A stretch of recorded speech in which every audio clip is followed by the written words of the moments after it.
So in life, there are moments when you stop and ask yourself, how did I get here? Like, why am I standing here? Well, this is definitely one of those moments for me. And I find myself going back to the beginning, back to my roots. I was born to incredible parents, amazing parents who served as doctors in the Indian Army. I was the firstborn. And as far back as I can remember, I made my parents very proud and happy 99% of the time. Okay, slight exaggerations of personal achievements are allowed from time to time, don't you think? My brother was born a few years later, and even then, nothing changed for me. We were both given equal opportunities, and I want to emphasize this. I want to really emphasize this for you because I don't think a lot of people might understand that being equal might seem very normal.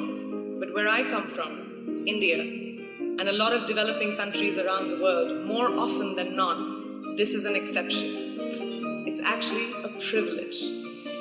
My first experience of the glaring disparity between boys and girls came at a very, very young age. I grew up in a middle-class family with extremely philanthropic parents who constantly reminded me and my brother how lucky we were and how giving back to those who were less fortunate was not a choice. It was a way of life.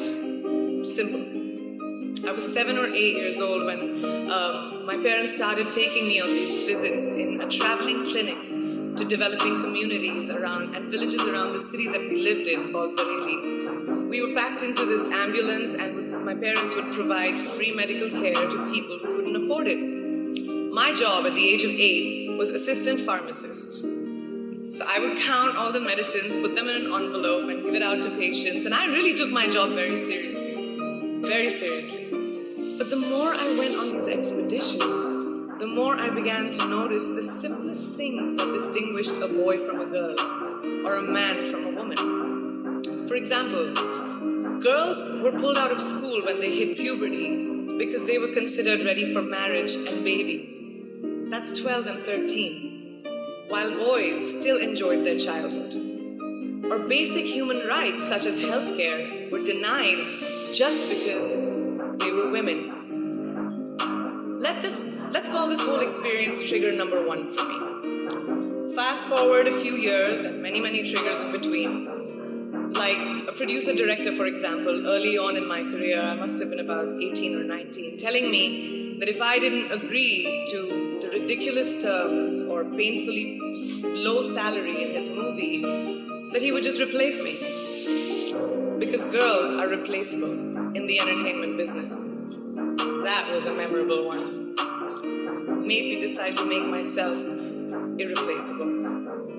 But I think what really moved the needle for me and ultimately led me to create the Priyanka Chopra Foundation for Health and Education and around the same time partner with UNICEF was an encounter with my housekeeper's daughter.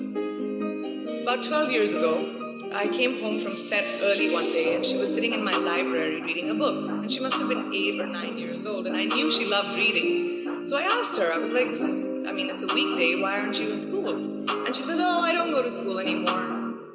So I went and asked her mother and I said, why isn't she in school? And her mom said that her family couldn't afford to send her and her brothers to school, so they chose the boys. The reason, she would eventually get married and it would be a waste of money. I was completely blown. And it shook me to my core.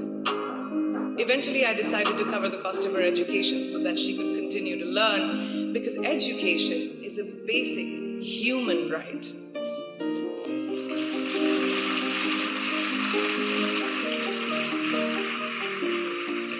And a huge necessity, especially today. From that point on, I was determined to make a difference in as many children's lives as I could, in whatever big or small way that I could contribute. There's a really, really beautiful quote that I read recently, and I think it's absolutely appropriate to explain what I'm trying to say today. The hand that rocks the cradle, the procreator, the mother of tomorrow, a woman shapes the destiny of civilization. Such is the tragic irony of fate that a beautiful creation such as a girl child is today one of the gravest concerns facing humanity. Girls have the power to change the world. It is a fact, and yet today, girls are more likely than boys never to set foot in a classroom, despite of all the efforts and progress made over the last 2 decades. I'm just going to give you a stat, more than 15 million girls of primary school age will never learn how to read or write compared to 10 million boys. Primary school, it's the beginning of our future. Over the last 11 years, I have witnessed firsthand the incredible work that UNICEF does for children around the world, especially victims and survivors of child marriage, displacement, war, sexual violence. But there is still so much work to do. And for me, that is the fuel to my fire. The reason I am so committed to this cause, and that is where my passion stems from, because I know that a girl's education not just empowers families, but communities and economies. A result of her education, we all do better. It's just as simple as that.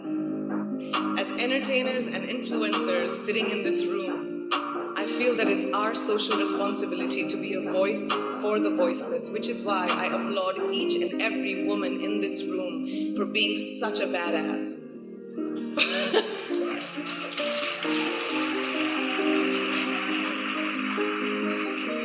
For using your platform and your voice to contribute to change, and for ensuring that there is not even one lost generation as long as we are alive.